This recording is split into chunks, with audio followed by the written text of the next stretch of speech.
Já estamos de volta com o Manhã no Ar, 7h07.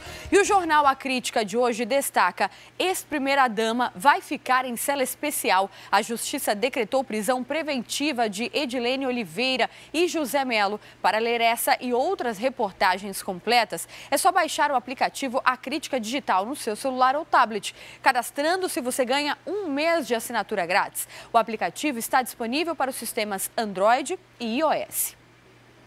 E o ex-governador José Melo e a mulher Edilene foram encaminhados ontem para os centros de detenção provisória masculino e feminino. A prisão preventiva do casal foi determinada pela juíza federal Jaísa Frasch. A magistrada acatou o parecer do Ministério Público, que pedia a prisão deles por obstrução de provas. Os repórteres Thea Morel, Márcio Paz Barreto e Emanuel Cardoso estiveram durante todo o dia de ontem acompanhando o cumprimento dessa decisão. Vamos ver. Um dia depois que a Polícia Federal apreendeu documentos em uma empresa de armazenamento, a ex-primeira-dama Edilene Gomes esteve no local. Essas fotos, que estão no relatório do Ministério Público Federal, mostram que ela retirou várias caixas do lugar 24 horas depois das buscas da Federal.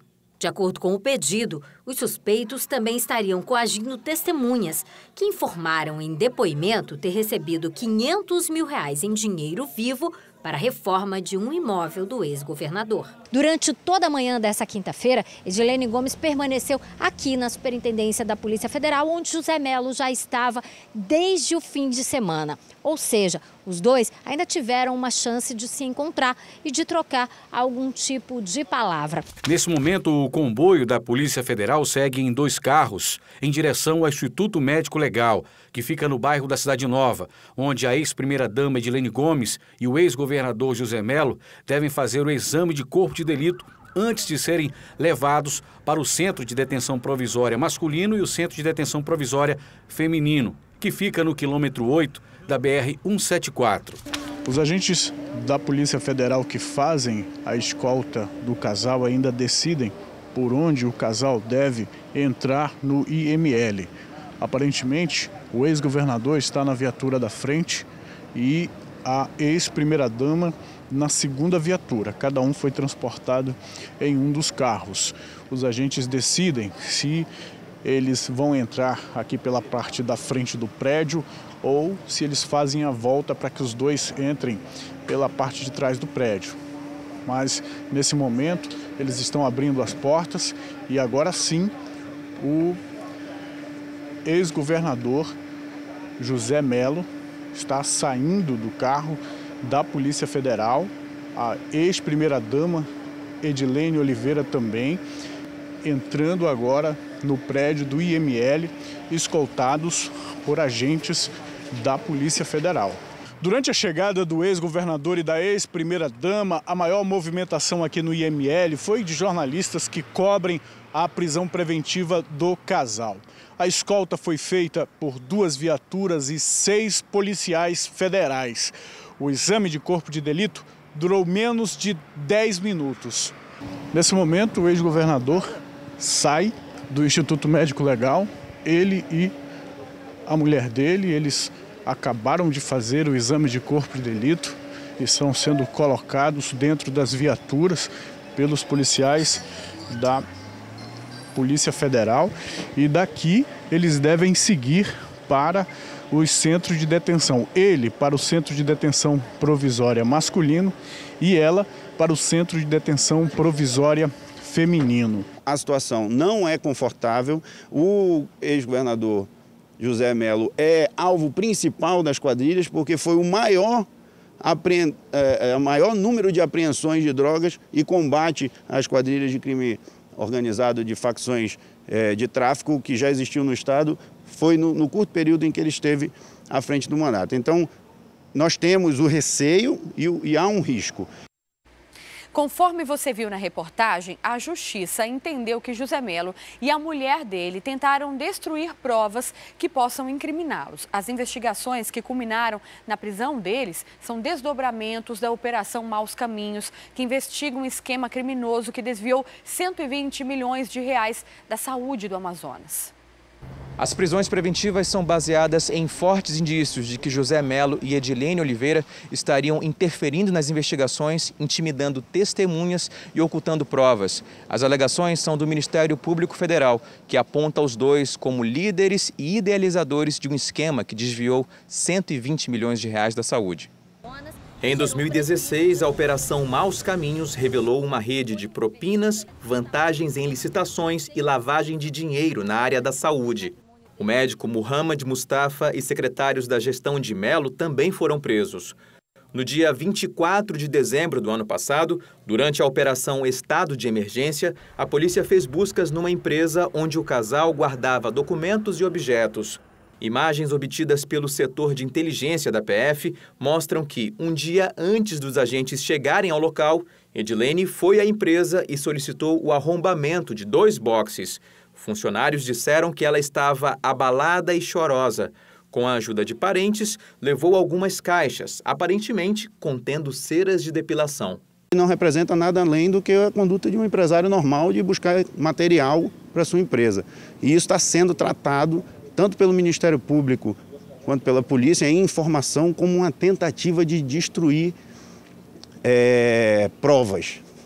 Só se a prova for a cera de depilação da empresa dela. A cela na PF, onde Melo passou a virada do ano, mede 2 metros por 4. Tem um colchão e um buraco no piso que serve de banheiro. Nos centros de detenção provisória, para onde Melo e Edilene foram levados, não é muito diferente. Eles vão ficar em celas individuais, no setor de isolamento. O advogado de defesa disse que vai recorrer ao primeiro Tribunal Regional Federal, em Brasília. Então, se o José Melo, como governador, é tido como chefe de qualquer organização criminosa, ele é o chefe mais enganado de qualquer organização criminosa no mundo. Porque ele não tem patrimônio, as contas da família foram bloqueadas há bastante tempo, só encontraram o dinheiro declarado lícito. Na casa dele, o valor que tinha era proveniente de um empréstimo bancário, que já foi demonstrado isso. Então, quer dizer, não há nada, absolutamente nada que ligue o ex-governador a esse tipo de conduta que está sendo investigado na Operação Maus Caminhos. Bom, e na nossa entrevista de hoje, a gente repercute a Operação Maus Caminhos e os desdobramentos dela que resultaram na prisão do ex-governador José Melo e da mulher dele e de outros 4 ex-secretários. Eles são acusados de desviar mais de 100 milhões de reais destinados à saúde. Essas prisões são frutos de investigações da Polícia Federal, que está sob novo comando há 2 meses, período em que foram deflagradas as operações custo político e estado de emergência. Mas os trabalhos de combate à corrupção aqui no estado não devem parar por aí não, viu? A nova superintendência garante que mais operações estão por vir. Para dar mais detalhes de como funciona esse trabalho, a gente recebe aqui no estúdio o delegado Alexandre Silva Saraiva, superintendente da Polícia Federal do Amazonas. Seja muito bem-vindo ao nosso programa. Bom dia para o senhor. Bom dia, obrigado. Bom tê-lo aqui para fazer esses esclarecimentos aqui para a nossa sociedade. Agora, como nós vimos, o senhor assumiu a superintendência há 2 meses, momento em que foram deflagradas aí essas operações, custo político e estado de emergência. Para todo esse trabalho, inclusive, foi preciso dispor de pessoal do administrativo e para novos desdobramentos, outros delegados também devem ser chamados? Sim, a diretriz da Polícia Federal em todo o Brasil, e não foi diferente no Amazonas, é o combate à corrupção. E para isso, todo policial que está disponível em outras áreas, inclusive administrativas, foram direcionados para essas operações. Isso já vem desde a gestão anterior e vai continuar na nossa administração. A gente viu também a Operação Maus Caminhos, ela foi deflagrada em 2016, o senhor está há 2 meses na superintendência. É possível, há indícios de que esses desvios, a corrupção, seja fruto também de gestões anteriores a esse período? Veja, o trabalho de investigação é um trabalho minucioso, é um trabalho que é feito por meses e às vezes até anos. E são policiais que ficam ali analisando documentos, contas bancárias, material apreendido. E tudo isso leva a conclusões para o pedido do delegado em relação a determinados investigados. Então, nesse caso específico, foram apreendidos muitos materiais ainda que serão analisados por esses policiais. Aliás, esse é um trabalho muito minucioso e que leva muito tempo. Né? Apesar disso tudo, muita coisa ainda tem que ser avaliada, a questão até do sigilo dos celulares, por exemplo, muita coisa ainda tem que ser analisada. E é de se ressaltar o trabalho desses policiais, né? Que são os heróis anônimos, são aqueles que não aparecem, mas que ficam ali no nosso setor de análise.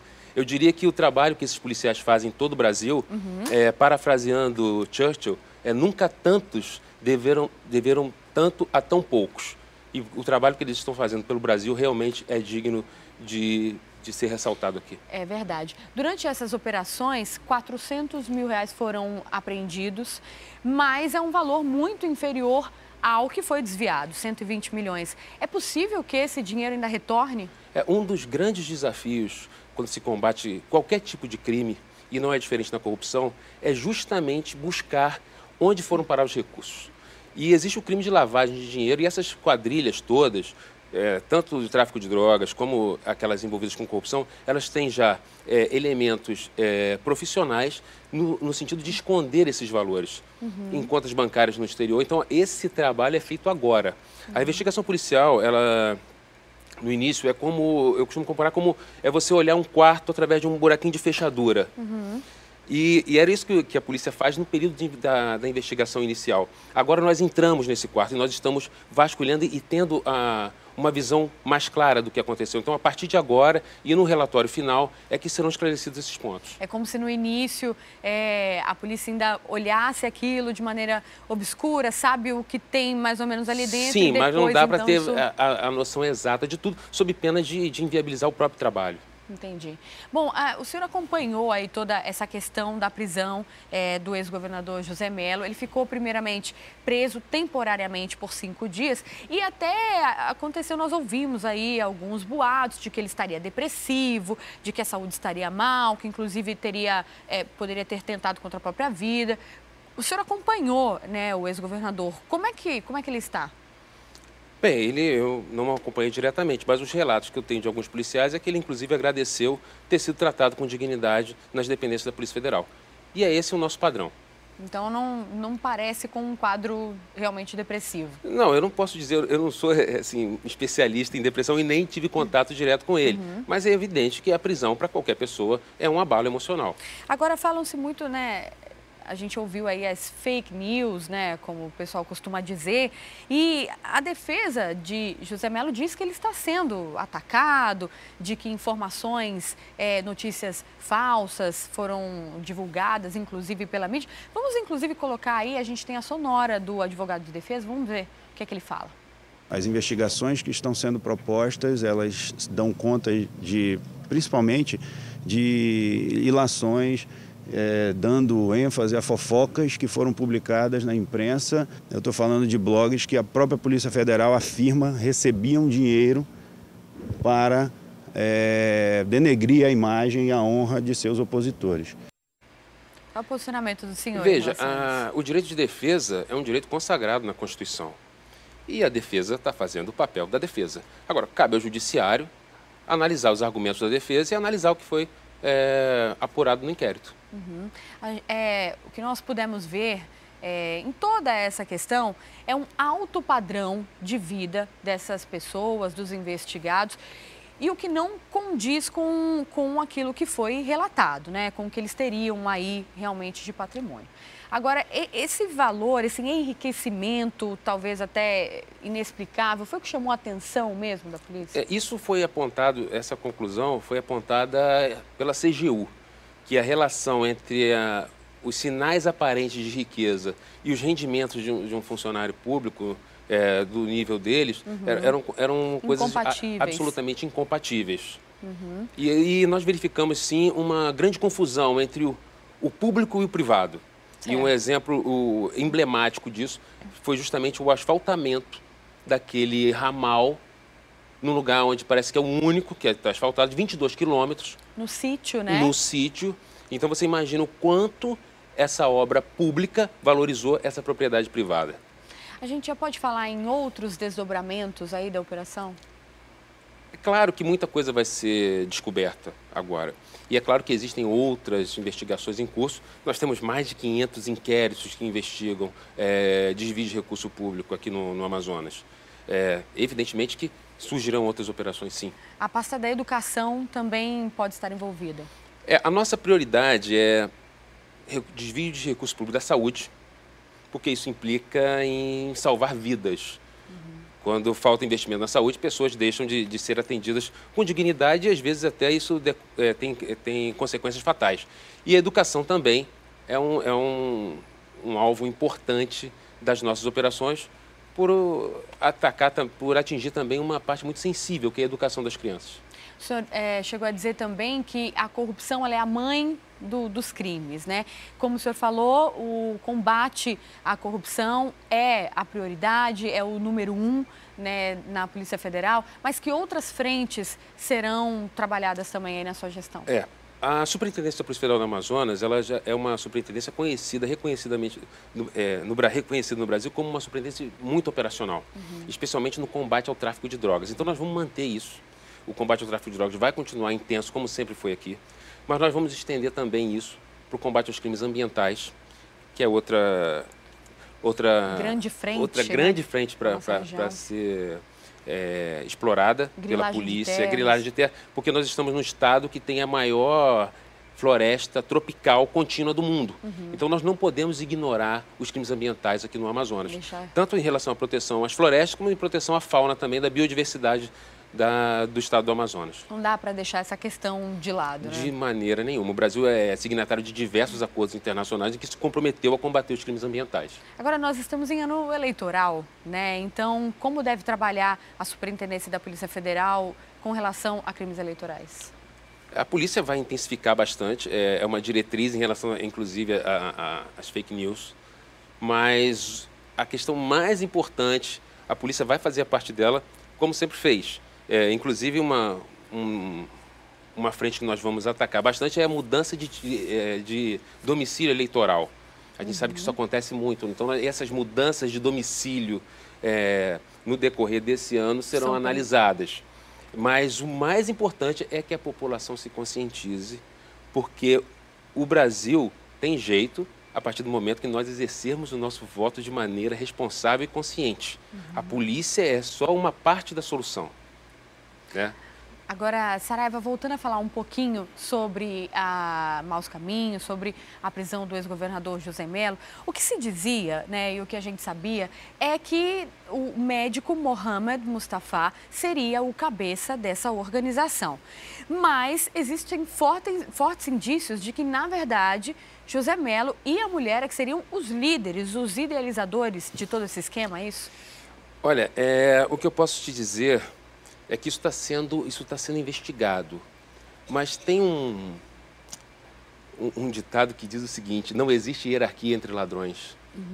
Isso aí a gente não sabe. Isso aí as investigações vão dizer. É o que as investigações ainda vão esclarecer para a gente. Exatamente. Tá certo. Eu imagino que o trabalho da polícia seja enorme nessa questão, como o senhor bem falou para a gente, são muitas pessoas envolvidas, muita gente que nós nem vemos, não sabemos, mas que continuam trabalhando. Estão lá agora, inclusive, trabalhando. Estão agora trabalhando e é assim que deve ser esse ano de 2018, isso deve perpetuar aí pelo ano todo. Sim, o hino da Polícia Federal diz: contra os maus, dia e noite lutamos.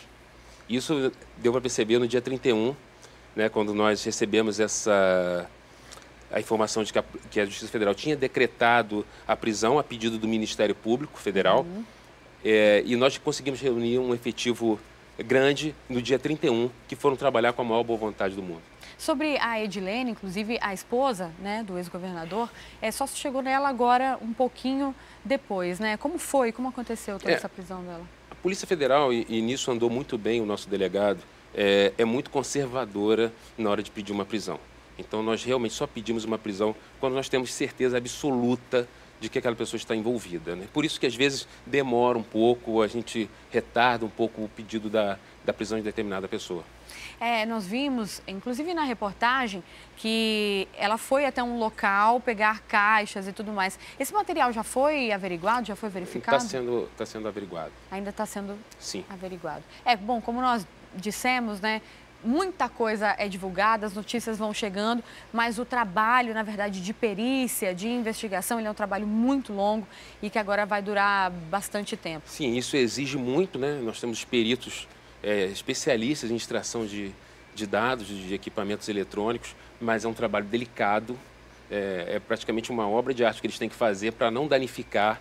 Então nós temos um corpo de peritos muito capacitado que está lá trabalhando firme nisso também. Hoje, quantas pessoas estão envolvidas aí em toda essa operação? Olha, a questão não é quanto, mas a qualidade dessas pessoas é que faz a diferença.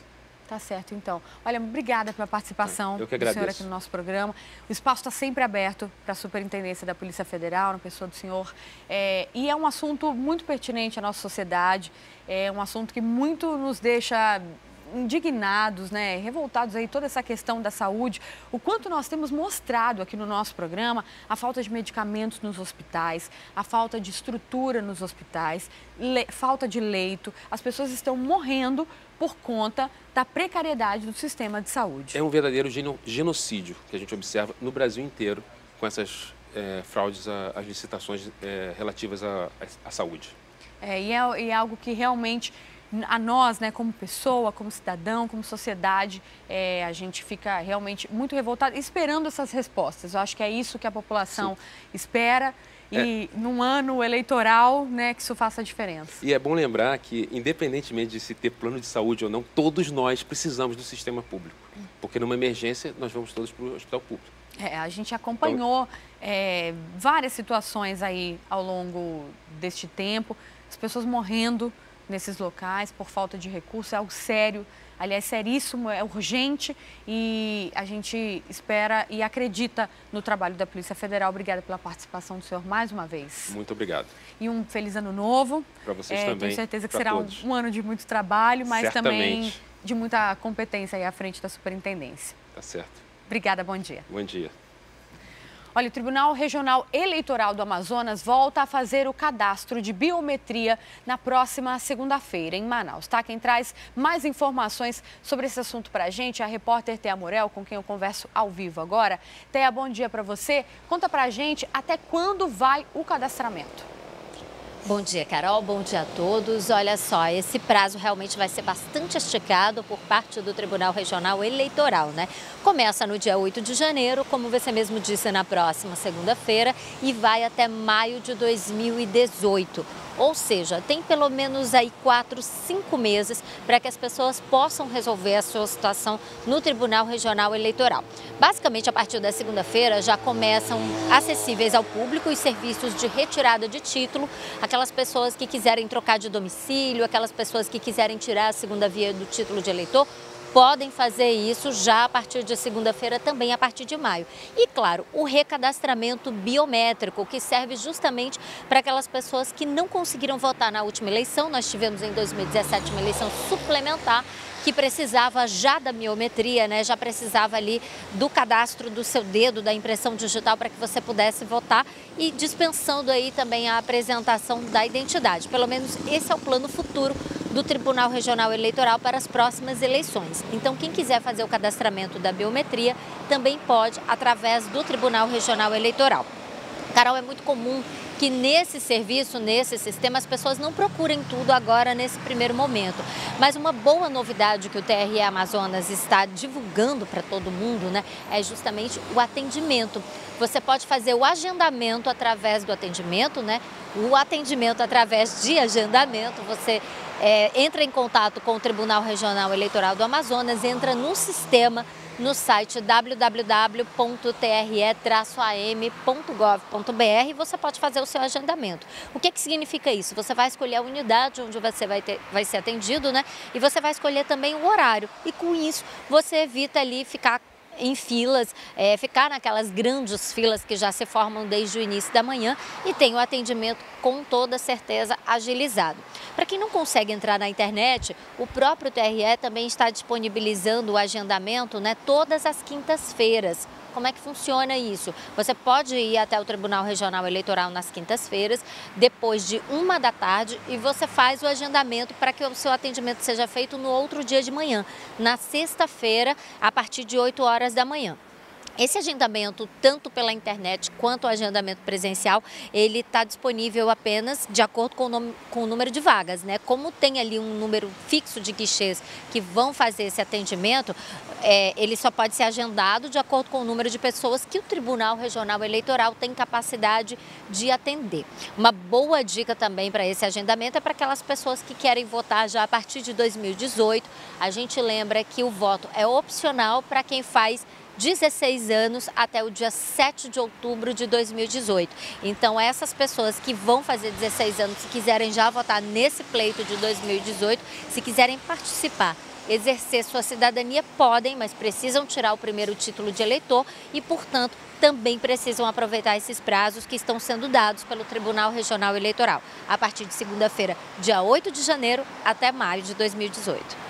Tá certo, Thea. Obrigada pelas informações, importantes informações aí, né? Para todo mundo não perder os prazos, ficar por dentro aí e fazer então o seu cadastro. Thea, depois eu volto com você para a gente falar sobre outros assuntos. Até já.